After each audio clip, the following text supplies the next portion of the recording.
Assalamualaikum and a very good morning to everyone that are listening to this, especially Madam Samsinar, our lecturer for subject Eco 162.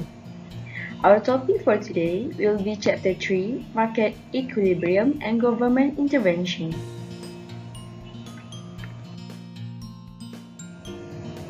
The definition of market equilibrium is quantity demanded and quantity supplied are equal and there is no tendency for price or quantity to change. The quantity which producers are willing to produce and the consumers are willing and able to purchase.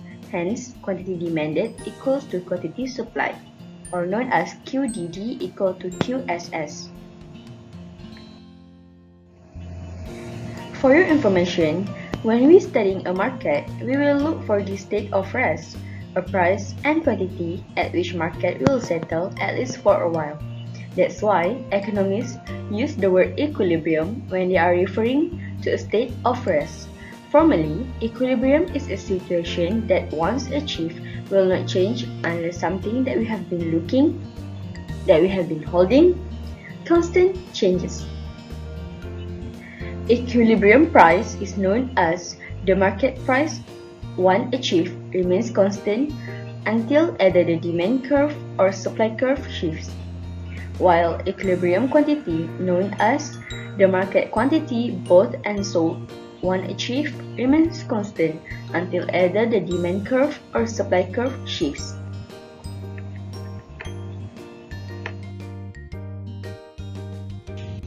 Hi, so today I am going to talk about surplus and shortage. Shortage means is the difference between the quantity demand and the quantity supply in the market. When the quantity demand is greater than quantity supply. Quantity demand more than quantity supply. The lower the price, the higher the demand. Maximum price refers to the maximum price set by the government which is set below the equilibrium price to prevent producers from raising the price above it. Maximum price set to protect consumers, usually during food shortage to ensure low-cost food for the poor. Maximum price is set below the equilibrium price and there would be shortage of goods and services.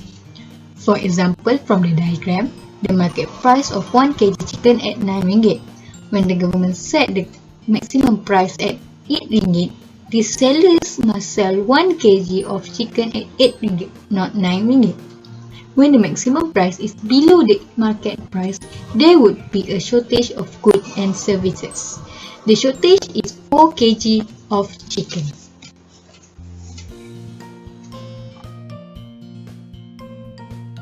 Surplus is different between the quantity demand and quantity supply in the market, when quantity supply is greater than quantity demand. Quantity supply more than quantity demand. It might be based on quantity supply. Surplus. Minimum price refer to the minimum price fixed by the government to prevent price from falling below the legal minimum level. Minimum price set to protect producers, especially farmers, to engage in the agriculture sectors. Minimum price is set above the equilibrium price and there would be surplus of goods and services. For example, the market price for 1 kg of paddy is 10 ringgit and the government fixed the minimum price at 15 ringgit per kg. Therefore, the price of 1 kg of paddy cannot be sold at any price lower than 15 ringgit. The surplus is 10 kg of paddy. Hi, I will tell you about price fluctuation. So, as stated in Chapter 2, demand might change due to change in preference, taste of consumer, income level, the price of related good and other else, while supply would also change because of the change in the non-price determinant of supply. This change would affect the equilibrium price and quantity. So basically, there are 3 situations which are: first, demand change but supply is unchanged. Second, supply change but demand is unchanged. And the third one, both demand and supply change in similar proportion. So the first one is demand change but supply is unchanged. There will be two situations, which are when demand is increased and when it is decreased. So when the demand is increased, the demand curve will shift to the right, and the equilibrium price and quantity will also increase. The new equilibrium level will be more higher than the original. So second, when the demand is decreased. When this happens, the demand curve will shift to the left. The equilibrium price and quantity will also decrease. The new equilibrium point will be more lower than the original. Next situation is supply change but demand is unchanged. There will be two situations, which are when supply is increased and when it is decreased. Supply increase when the cost of the production has reduced. So when this happens, the supply curve will shift to the right. The equilibrium price will decrease while the quantity increase. The new equilibrium level will be more lower than the original. Second, when the supply decrease. This happens when there are decrease in technology. So when the supply is decreased, the curve will shift to the left. The price will increase and the quantity will decrease. Their new equilibrium point will be more higher than the original. The last but not least situation is when both demand and supply change in similar. There will be 4 different combinations. First, when both demand and supply increase. When demand increase, the demand curve will shift to the right. And when the supply increase, it will also shift to the right. The equilibrium price will still be the same, but the quantity will be increased. Their new equilibrium level will be at E1. Second, when both demand and supply decrease. When demand decrease, the demand curve will shift to the left. And when the supply decrease, it will also shift to the left. The price equilibrium will still the same, but the quantity will decrease. Their new equilibrium level is at E1. Third, when demand increase but supply decrease. When demand increase, the demand curve will shift to the right. And when supply decrease, it will shift to the left. The equilibrium price will increase, but the quantity will still the same. Their new equilibrium level will be higher than the original. The last one, when demand decrease but supply increase. When demand decrease, the demand curve will shift to the left. And when supply increase, the curve will shift to the right. The equilibrium price will be decreased, but the quantity will still the same. Their new equilibrium level will be lower than the original. So, that is what price fluctuation is.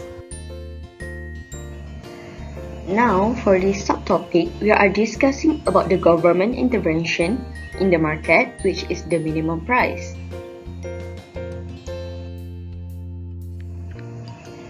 The other name of minimum price is known as price floor. Price floor means that it is the government imposed regulations that prevent prices from falling below than a minimum level of price that has been set.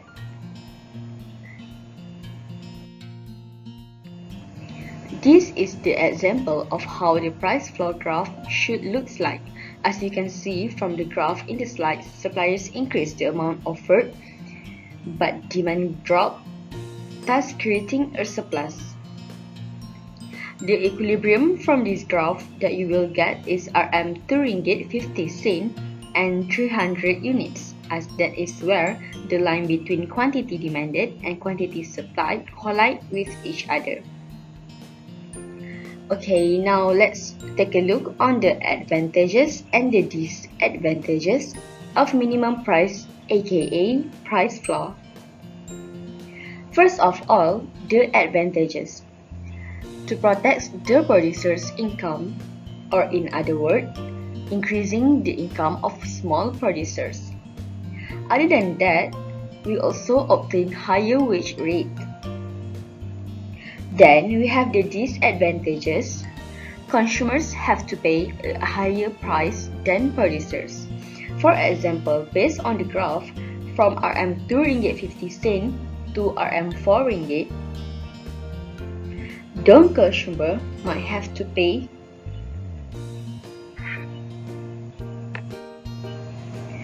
for Rm 1 ringgit, while the producers only need to spend Rm 50 cent, which is 50 cent cheaper than the amount that the consumers have to pay.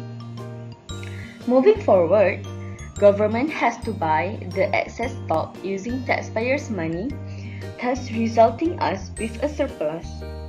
Then, waste of resources for the stock production and creates unemployment.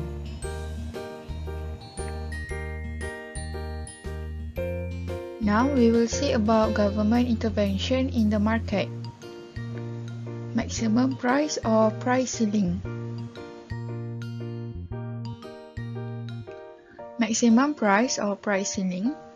Maximum price set by the government, which is set below the equilibrium price to prevent producers from raising the price above it. It's also to protect consumers, usually during food shortage, to ensure low-cost food for the poor. Maximum price is set below the equilibrium price and there would be shortage of goods and services. Now, we will see about the example of maximum price. For example, the market price of 1 kg chicken at 8 ringgit and 50 cents. When the government set the maximum price at 7 ringgit and 50 cents, the sellers must sell 1 kg of chicken at 7 ringgit and 50 cents, not 8 ringgit and 50 cents. When the maximum price is below the market price, there would be shortage of goods and services. The shortage is 4 kg of chicken.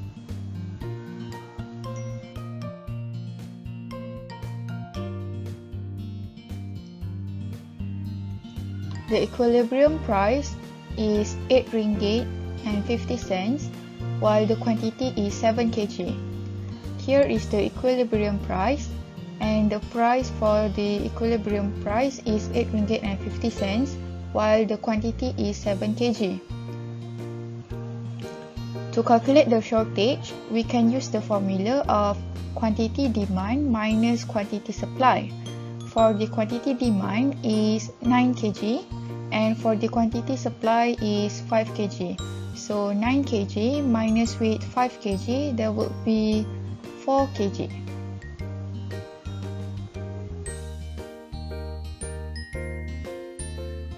Now we will see about advantages of maximum price.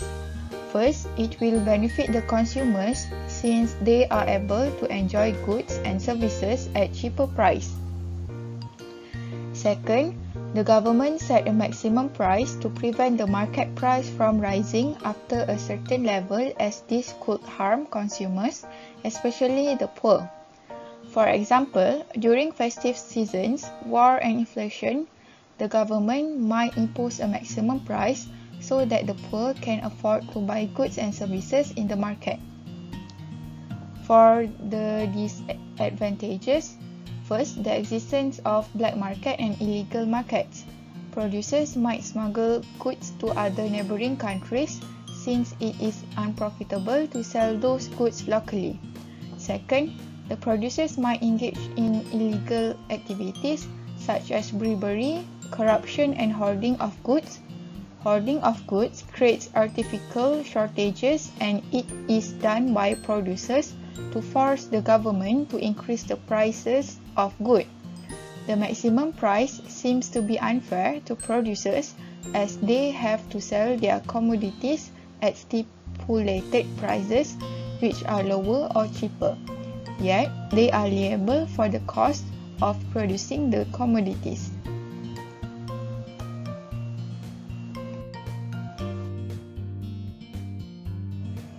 Hello there, it's me again. So now we have arrived at our ideal subtopic in the chapter, which is tax.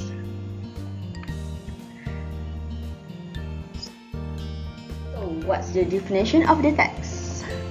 Taxes have important effects on market where they change the behavior of buyers and sellers, thus alter the equilibrium price and the equilibrium quantity of goods exchanged. Moving forward, there is two types of tax that we will learn. Firstly, direct tax, which is imposed directly onto a person, for example, income tax or company tax. Secondly, indirect tax, which is imposed on a person, but that person can shift the burden of paying tax to someone else, for example, sales tax or import tax. Talking about indirect tax, do you know there is an effect of indirect tax on price and quantity? Yes, this one. By spending and taxing, the government affects resource allocation in the economy. By taxing cigarettes, the government can reduce the numbers of cigarettes smoked and thereby improve health. By taxing income earned from work, the government affects the amount of time people want to work. The incidence of a tax describes who eventually bears the burden of it. Assuming that government requires the tax to be collected by the sellers, it can be viewed as an addition to the supply price of product. Therefore, the tax has the effect of shifting the supply curve upwards by the amount of tax.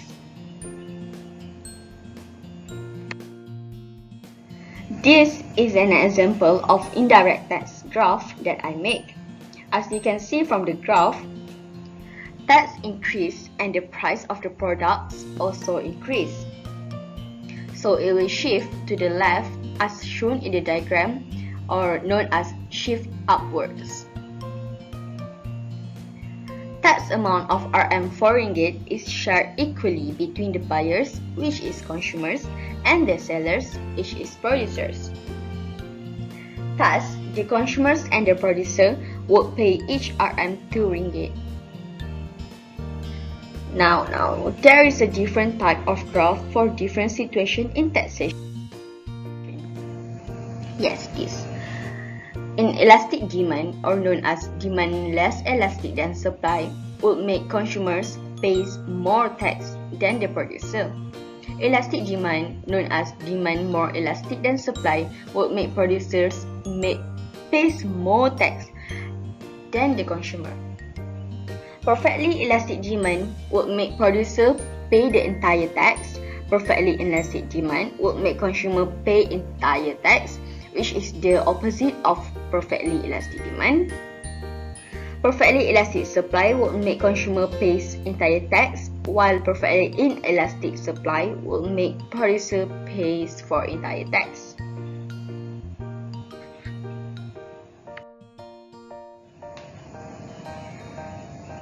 Inelastic demand. This is an example of demand less elastic than supply graph. From the graph, you could see the difference between how much the consumers will have to pay and how much the producers will have to pay for tax. In this graph, we can see the consumers pay more tax, which is Rm4 ringgit, while the producers would pay Rm2 ringgit, and the total of tax is Rm6 ringgit. Elastic demand, which is demand more elastic than supply graph. In this graph, producers pay more tax than the consumers, which is Rm5 ringgit, and the consumers Rm2 ringgit, and the total of tax is Rm7 ringgit. You can see from the equilibrium, original equilibrium and the copy equilibrium. Moving forward, perfectly elastic demand graph. In this graph, consumers don't have to pay for any amount, while producer will have to cover the entire tax, which is RM4 ringgit.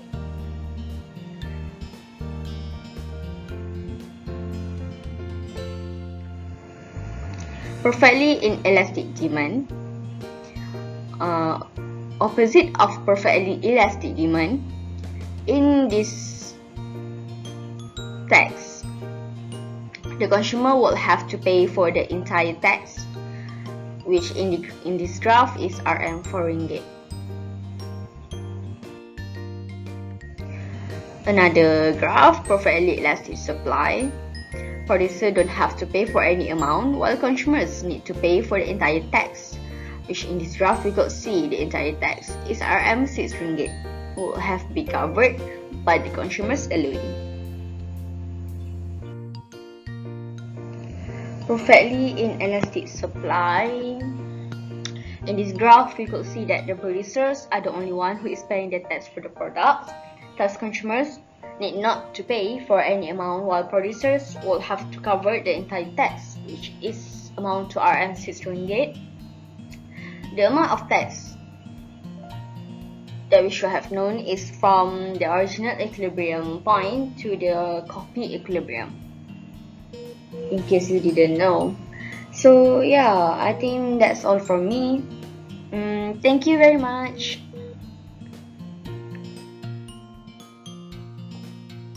Now we will see about subsidies.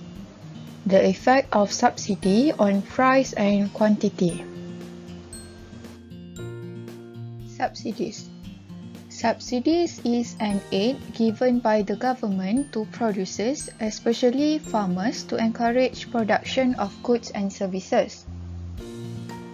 It also helps producers who engage in agriculture sectors to reduce their cost of production because agriculture sectors face uncertainty. The government will assist farmers by providing them with the supply of fertilizer, insecticides and pesticides to help reduce the cost of production. It would protect the farmers' income and increase their standard of living. So the effects of subsidy on price and quantity are totally the opposite from that of indirect tax or negative tax. Now we will see the example of subsidies. As the government imposes RM4 ringgit of subsidy on paddy, the supply of paddy will increase and the supply curve will shift rightwards. This is supply before the subsidy, that the equilibrium price is 18 ringgit and the quantity is 10 units. After the government imposes RM4 ringgit for subsidy, the supply curve moves to rightwards and the equilibrium price after the subsidy is 16 ringgit and the quantity turns to 15 units. So the price of paddy will fall from 18 ringgit to 16 ringgit, whereas the quantity will increase from 10 units to 15 units. Now I will show you how to calculate the consumer's part. To calculate per unit subsidy received by consumer, RM20 ringgit minus with RM18 ringgit, then we will get RM2 ringgit. To calculate the total subsidy received by the consumer, RM20 ringgit minus with RM18 ringgit times with 15 units. This is because 15 units is the quantity after the subsidy. Then we will get RM30 ringgit. To calculate the per unit subsidy given by the government, we can we can calculate by RM20 minus with RM16 or RM2 plus with RM2, then we will get RM4. This RM2 is the total per unit subsidy received by the producers.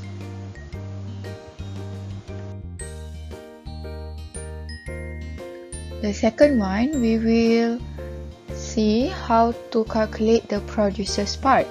So, to calculate the per unit subsidy received by the producer, RM18 minus with RM16, we can get RM2. To calculate the total subsidy received by the producer, RM18 minus RM16 that we calculate before, times with 15 units. 15 units is the quantity after the subsidy. So, we will get RM30. The last one, we can calculate the total subsidy given by the government is RM4 times with 15 units. The RM4 is per unit subsidy given by the government that we calculate before, and 15 units is the quantity after the subsidy. Then we will get RM60.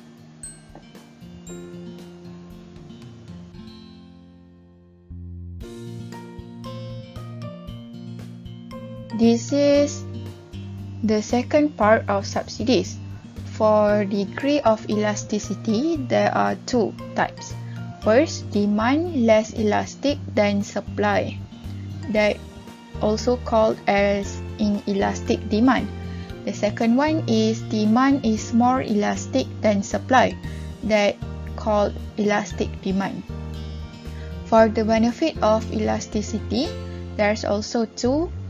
For inelastic demand, the benefit is consumer receives more benefit of subsidy.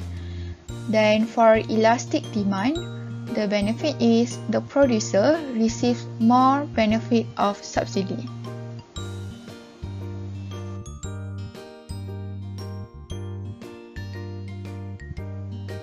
For demand is more elastic than supply, that we also call as elastic demand.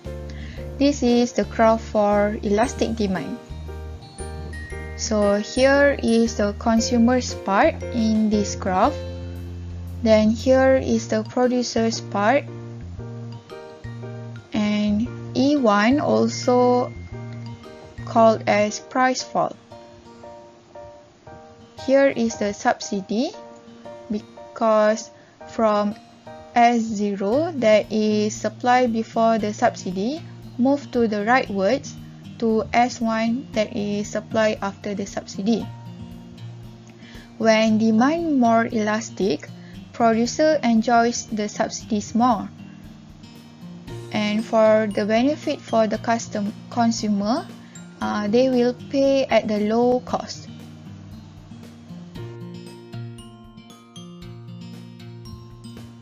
The next one is demand is less elastic than supply, that also called as inelastic demand. This is the graph for inelastic demand. Here is the part for consumers, and here is the part for the producers. Here is the gap for the subsidy. So the subsidy is from S0, that is supply before subsidy, and move to S1, that is supply after subsidy. So the supply curve is moved rightwards. Demand less elastic make the consumer enjoys more benefit.